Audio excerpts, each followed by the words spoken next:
El 2003 marcó un hito.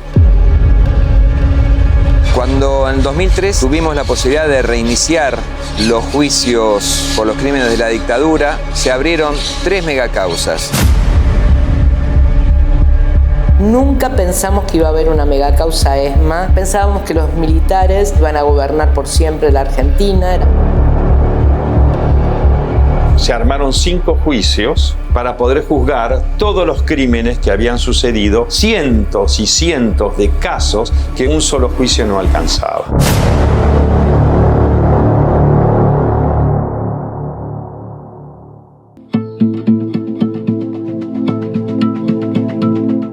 La anulación de las leyes de impunidad, declarada el 21 de agosto de 2003, dio lugar a la reapertura de los juicios por delitos de lesa humanidad en todo el país. Por la cantidad de personas imputadas y de pruebas y testimonios recogidos, la serie de causas relacionadas con los delitos que tuvieron lugar en la ex Escuela de Mecánica de la Armada es conocida como megacausa ESMA. Todos los que teníamos juicios de los años 80 y que habían quedado trabados por las leyes de impunidad, tuvimos que volver a las carpetas de la década del 80. Se produjo 2003, 2004, 2005, se produjo un aluvión de presentaciones en la causa ex-ESMA en particular y en todas las causas del país para pedir justicia por sus familiares. Aparecieron centenares de ex soldados a dar su testimonio, había testigos nuevos, había documentos nuevos. El Estado argentino a partir del año 2003 tuvo otro comportamiento respecto de la documentación. Fueron crímenes cometidos en este lugar donde estamos en este momento. Se calcula que pasaron unas 5.000 personas que estuvieron cautivas, la mayor parte de ellos se encuentran desaparecidos. Mi hermano era conscripto. Cuando fue el golpe militar, él empezó a decirnos que las cosas estaban poniendo duras. Y poco a poco empezó a hablar de cosas raras que pasaban acá adentro.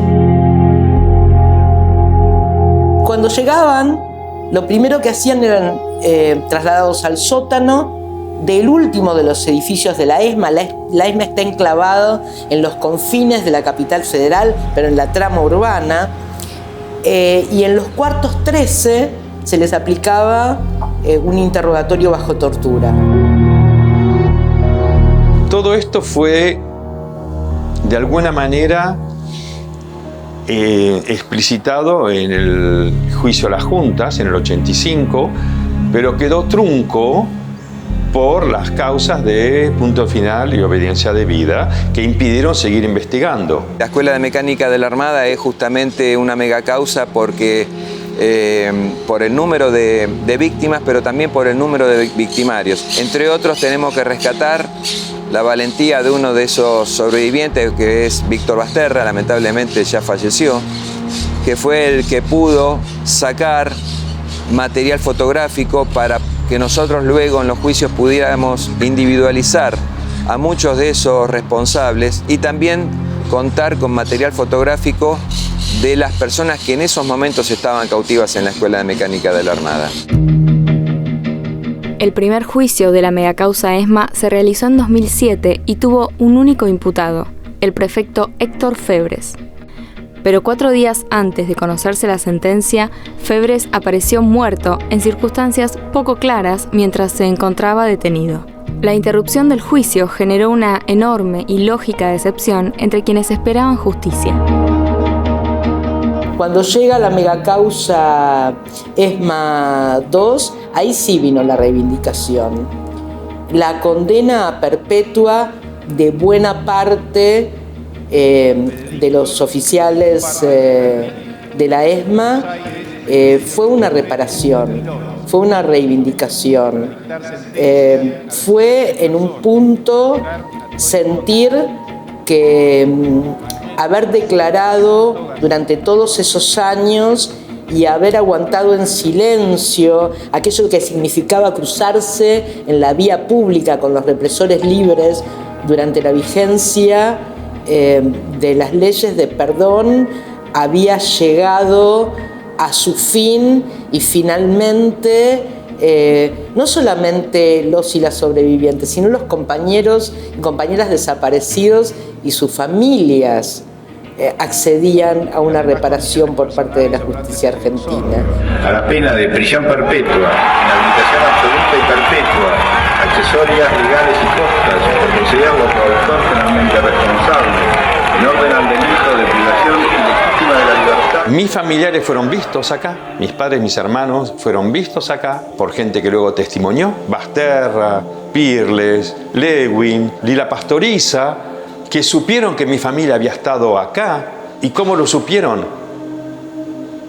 Porque mi hermano lo habían filmado bajo tortura para que testimonie y para ablandar a otros secuestrados posteriormente. Que sí que muchos vieron la filmación de mi hermano, mientras que mi hermano ya no estaba más acá. Fue muchos años que me llevó reconstruir lo que había pasado acá, hasta que entendí que habían estado los 5 acá, y los 5 habían sido torturados, y los 5 habían sido tirados al mar desde un vuelo de la muerte.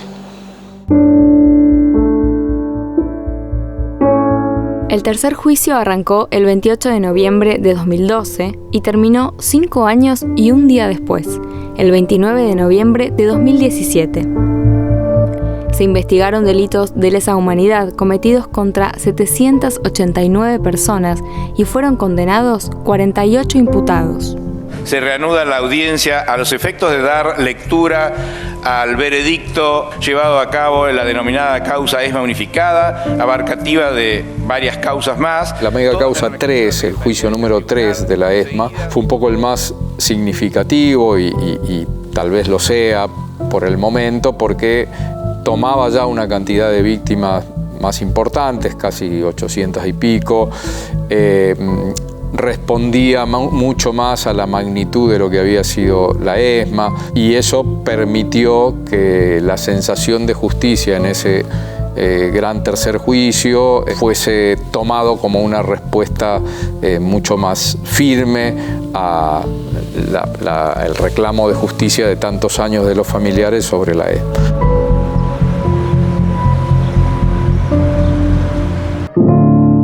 Una característica central de las torturas ejercidas por los represores, pero ignorada durante casi 4 décadas, fue la relacionada con los delitos sexuales, que fueron incorporados por primera vez en un fallo hace apenas 2 años.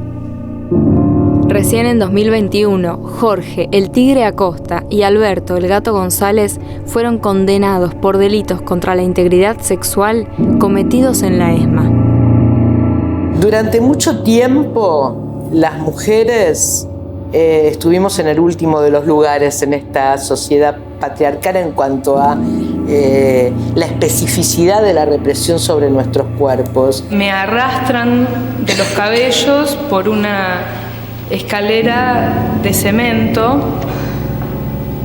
y llegamos a una habitación que aparentemente estaba en un piso superior, donde me sujetan, me arrancan la ropa y me sujetan a una mesa con cables. Sufrimos acoso, abuso, incluso violaciones en los campos de concentración. Ya desde la tortura no la pasábamos igual que los varones. Me desataron las piernas y me levantaron un poco la goma nuevamente y pude ver que un hombre exponía sus genitales muy cerca de mí. Y me dijeron, te vamos a pasar uno por uno, hija de puta.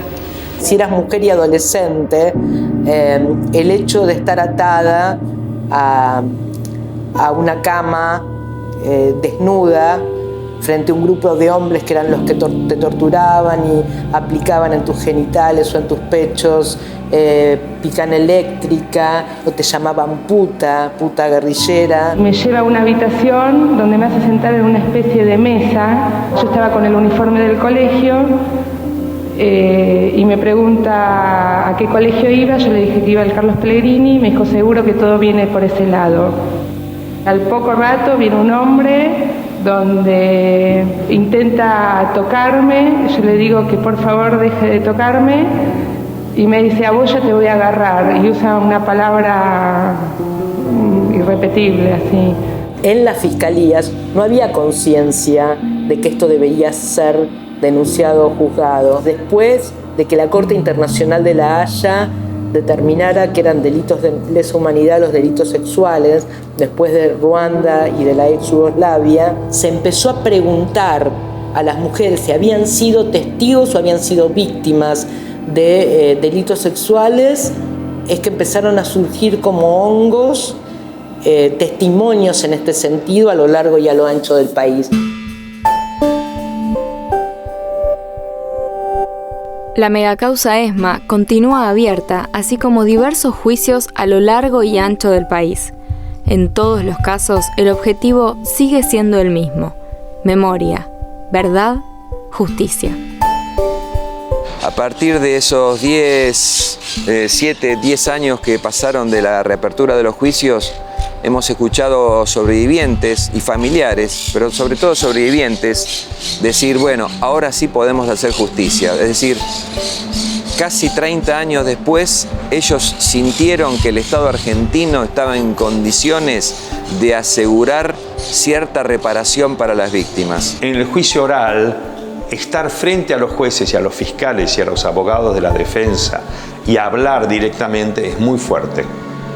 Yo hubiera querido que Astiz y Acosta, fundamentalmente, que fueron los responsables directos del asesinato de mi familia, del secuestro de mi familia, yo hubiera querido que estuvieran presentes, pero tenían derecho de no estar. Se calcula que un 60% de las víctimas de desaparición forzada en la Argentina aún no han tenido juicio oral. Es decir, que queda para dar respuesta a víctimas sobrevivientes y a familiares, sobre todo, de esos desaparecidos, queda muchísimo. Haber estado ahí y haber escuchado que esos pilotos eran condenados, los pilotos asesinos de las madres de Plaza de Mayo eran condenados a prisión perpetua, y haber estado allí, haberme abrazado con las hijas de Mary Ponce de Bianco y las hijas de Esther Cariaga, es, yo te diría que uno de los momentos más reparadores a nivel emocional y algo de lo que me enorgullezco a nivel profesional también. Fue como uno de los grandes momentos de mi vida.